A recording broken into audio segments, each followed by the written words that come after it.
दोस्तों, मैं शिव श्रीवास्तव पर फिर से आप लोगों का स्वागत करता हूं। आशा करता हूं आप लोग अच्छे होंगे और बहुत बेहतरीन तरीके से आगामी परीक्षाओं की तैयारी कर रहे होंगे। बिहार स्टाफ नर्स का रिजल्ट आप लोगों को बेसब्री से इंतजार में। मानता हूं कि अगर आपने मेहनत की है तो आपको इसमें सफलता ज़रूर मिलेगी और कम कट ऑफ भी रहने वाला है। ठीक है, जैसे बड़े एग्जाम्स वगैरह आप लोग देखते हैं अच्छी खासी कट ऑफ जाती है, वैसा कुछ नहीं होगा। नॉर्मलाइजेशन की वजह से आप लोगों की किस्मत बदल जाएगी।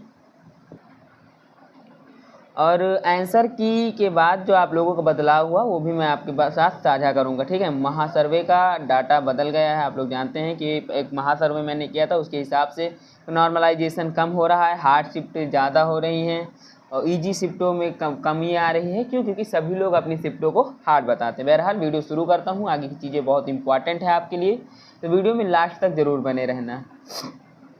मैं बिहार इस बार एक्सपेक्टेड कट ऑफ बताऊँ आंसर की के बाद क्या कट ऑफ बदला? हाँ, हार्ड शिफ्ट वालों की मौज है। मौज का मेरा मतलब यह है कि जो हार्ड शिफ्ट में उन्हें नॉर्मलाइजेशन का स्कोर ज़्यादा मिलेगा। ठीक है, 11,379 पोस्टें थी। टोटल फॉर्म लगभग जो आप लोगों के भरे गए थे वो 95,648 फॉर्म भरे गए थे।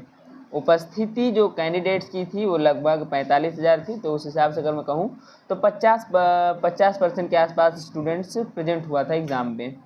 ऑब्जेक्शन कैसा हुआ था? तो इस बार ऑब्जेक्शन बिहार एग्ज़ाम में हमेशा अच्छा खासा ऑब्जेक्शन देखने को मिलता है। रिकॉर्ड तोड़ ऑब्जेक्शन देखने को मिला है।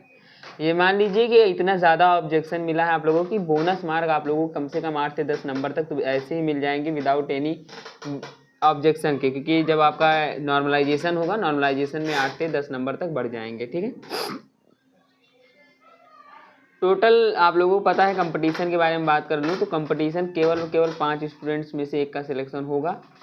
और ये अगर मैं कहूँ ये बहुत अगर बढ़ा तो मुश्किल से चला जाएगा 6 पर 1, इससे ज़्यादा नहीं जाएगा। क्योंकि उस हिसाब से यहाँ पर पहले से ही वैकेंसी मतलब कि स्टूडेंट प्रेजेंट नहीं हुए हैं। 50% स्टूडेंट प्रेजेंट हुए, अभी इसमें से कुछ निकलेंगे, आगे निकलेंगे, सारी चीज़ें आपको समझ में आ जाएंगी। ठीक है, अब यहाँ पर मैं बात करता हूँ आप लोगों से एग्ज़ाम लेवल की।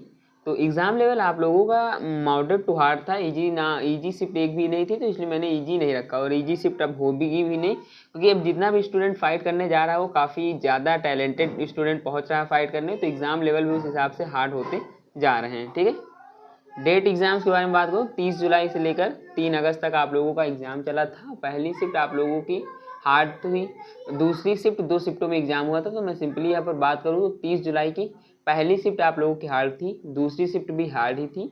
31 जुलाई की पहली शिफ्ट आप लोगों की मीडियम थी, दूसरी शिफ्ट यहाँ पर आप लोगों की हार्ड थी। 1 अगस्त के बारे में बात करूँ तो पहली शिफ्ट मीडियम थी, दूसरी शिफ्ट हार्ड थी। 3 अगस्त के बारे में बात करूँ तो लास्ट शिफ्ट आप लोगों की हार्ड थी और जो दूसरी शिफ्ट थी वो भी आप लोगों की हार्ड थी। बहुत से कैंडिडेट्स का कमेंट आ रहा था कि सर जैसे मैं प्रेजेंट मतलब कि उतना ना पा पाऊँ जिससे मेरा सिलेक्शन हो, पर मिनिमम क्वालिफाइंग मार्क बता दीजिए ताकि यह तो हो जाए कि हाँ हम लोग पास हैं। देखो, मिनिमम क्वालिफाइंग मतलब कुछ नहीं होता, क्योंकि इसमें सिलेक्शन ही सबसे महत्वपूर्ण अंक होता है। लेकिन फिर भी मैं आप लोगों के नज़रिए को देखते हुए आप लोगों के क्वेश्चंस को सॉल्व करने का हमेशा से प्रयास करता रहूँ, मेरा यही उद्देश्य रहा है।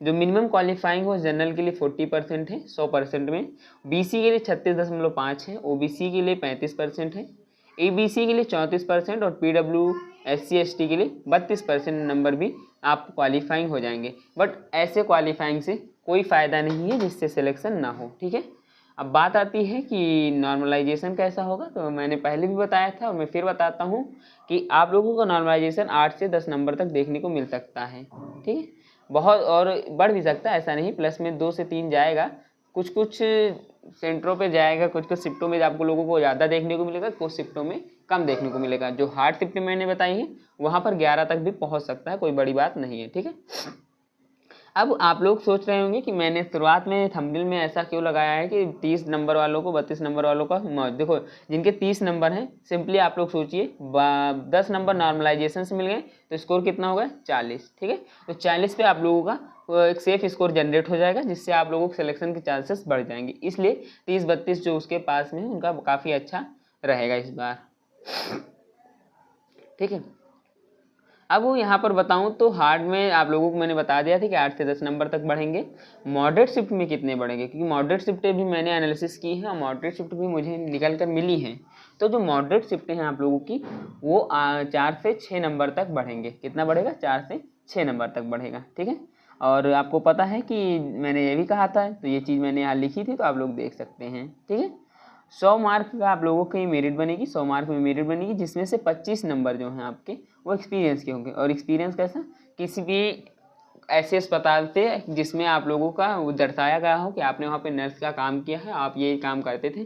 अगर वो सरकारी अस्पताल है और डॉक्टर जो आप लोगों को सर्टिफिकेट देता है वो सरकारी है, बहुत अच्छी बात है, सिलेक्शन के रेशियोज बढ़ जाएंगे, नंबर बढ़ जाएंगे। प्राइवेट कॉलेजों, प्राइवेट अस्पतालों में थोड़ा दिक्कत होता है, क्योंकि उन्हें उतनी वरीयता, उतनी मान्यताएँ नहीं मिलती हैं सरकारी अस्पताल के हिसाब से, ठीक है। या तो अस्पताल आपका उस टॉप क्लास में आता हो वहाँ के स्थानों में कि आपको वैसी भी वरीयता मिल जाए, ठीक है। 75 नंबर आप लोगों का जो है एग्जामिनेशन में होगा, रिटन एग्जाम होगा, उसके बाद और 25 नंबर एक्सपीरियंस होगा। तो एक्सपीरियंस जितना अच्छा होगा नंबर उतने अच्छे मिलेंगे। बहुत से लोगों को 25 में 25 मिलेंगे, इसमें कोई दो राय नहीं है। और बहुत से लोगों को 20, 18, 12 ऐसे करके मिलेंगे। 15 से नीचे किसी को नहीं मिलेगा, मुझे जैसा लगता है, और ना ही देंगे, ठीक है, क्योंकि उनको भी स्टूडेंट्स यहाँ से मतलब कि चाहिए, तो 15 से नीचे बहुत मुश्किल है। लेकिन 75 नंबर का जो रिटन होगा, कट ऑफ उसी से तैयार होगी, और वो बहुत इंपॉर्टेंट करेगी, आपका अहम रोल निभाएगी। अगर आप रिटन में पास हो जाते हैं तो इधर से आप लोग को मदद भी मिल सकती है कि मान लो 20 नंबर है, 22 कर दिया गया, 23 कर दिया गया सिलेक्शन के लिए। लेकिन हर एक स्टूडेंट्स को ऐसा नहीं होगा, जिनके उस योग्य के नंबर होंगे उन्हीं को मिलेगा, ठीक है। तो फिर भी आप लोगों के कमेंट्स के हिसाब से, जैसे मान लो यहाँ पर कि आपने किसी गवर्नमेंट अथॉराइज्ड हॉस्पिटल से सर्टिफिकेट एक्सपीरियंस 2 साल का प्राप्त किया, ठीक है। अब 2 साल में आपका जो लेवल था, क्योंकि सर्टिफिकेट में सब कुछ दिखेगा, वेरी गुड था, ठीक है, वेरी गुड था। वर्किंग प्रोफेशन बहुत हाई था, वर्किंग टाइम मैनेजमेंट अच्छा था, तब आप लोगों को 23 नंबर या 24 नंबर तक मिल सकता है, ठीक है। 23-24 नंबर तक मिल सकता है, जो कि एक अच्छा स्कोर माना जाएगा। 75 में आपने 40 स्कोर कर दिया, इधर से 23 स्कोर मिल गया, 40-30 70 40-23 40-30 40-20 62 63 स्कोर हो गया। 63 में आप लोगों का सेफ स्कोर जनरल का क्या है? 60 to 65, ठीक है, तो सिलेक्शन हो जाएगा। लेकिन याद रखना कि हमेशा कभी कभी 25 में आप लोगों को कम भी मिलेंगे, आप उनसे जोड़ जबरदस्ती नहीं कर सकते, कि रिजल्ट जब आएगा तब पता चलेगा कि इसने कितना दिया है, ठीक है। अगर आप जनरल कैटेगरी से बिलोंग करते हैं और 60 to 65 के आसपास स्कोर कर रहे हैं तो आप बिल्कुल सेफ हैं। बीसी कैटेगरी से बिलोंग करते हैं, 55 से 60 के बीच में स्कोर कर रहे हैं तो आप बिल्कुल सेफ हैं। ईबीसी हैं, 53 से 58 के बीच में स्कोर कर रहे हैं तो आप बिल्कुल सेफ हैं। ईडब्ल्यूएस 53 से 56 के बीच में कर रहे हैं तो आप बिल्कुल सेफ हैं। एससी 50 से 55 के बीच में है, और आप अगर इसके बीच में आपका स्कोर बन रहा है तो आप बिल्कुल सेफ है, ठीक है। और हाँ, अपना स्कोर कमेंट करके ज़रूर बताना, क्योंकि वीडियोस के बाद जब आप लोग का कमेंट आता है, वीडियो को लाइक करते हैं, तो मुझे इंप्रेशन मिलता है। बहुत से कैंडिडेट्स का कमेंट आ रहा था, मैंने आरआरबी एनटीपीसी का वीडियो डाला था तो उसमें बोला था कि किस फार्मूले पे आपने एनालिसिस किया है।